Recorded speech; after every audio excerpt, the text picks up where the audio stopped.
asalaamaaleykum wa rahmatullah mbokk yi noo ngi leen di nuyu di am mbégte ci delsiwaat ci seen jataay bii di joyanti ak leeral lenn ci waati wolof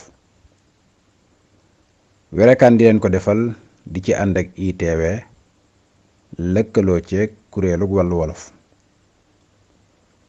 tey nu indi leen kenn ci saa wolof yi mu di Seex Aan Kaw Kaw mu indil leen yetti waat nu ànd déglu ko. jërëjëf mbokk yi nu bëgg a ñëw ak yéen ci yetti waati wolof bëgg leen koo leeralal bu àndee dogalu yàlla. baat bi ci jëkk mooy mbafngu, baatu ñaareel bi di xoon, baatu ñetteel bi di tus. kon ñu ñëw ci baat bi ci jëkk muy mbafngu.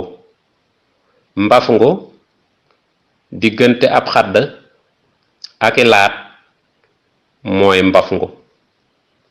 mbafngu diggante ab xadd ak i laat mooy mbafngu.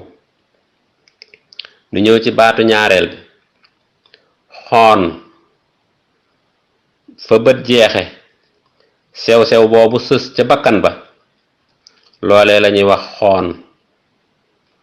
kon xoon fa bët jeexe di foofee sës ca bakkan ba rëddu sew wa loolee lañuy wax xoon. ñu ñëw ci baatu ñetteel bi tus. boo taalalee say waaraam fa wewa jeexe te der ba yem fa boo fa bësee mu nooy loolee lañuy wax tus. mbafngu diggante ab xadd ak i laat loola lañuy wax mbafngu. xoon rëddu sew way fa bët ba jeexe rëdd woowee loola lañuy wax xoon. tus boo tàllalee say waaraam fa wew a génne ca der ba boo fa bësee mu nooy loolee lañuy wax tus. kon yetti waat yooyu lañ ne woon nañ leen ko leeralal ba àndee dogalu yàlla ba beneen yoon incha allah jërë ngeen jëf. mbokk yi kon yéen a ko bokk déggandoo muy yetti waat yi nu leen jëriloon ci Seex Aan Kaw Kaw muy mbafngu ak xoon ak tus.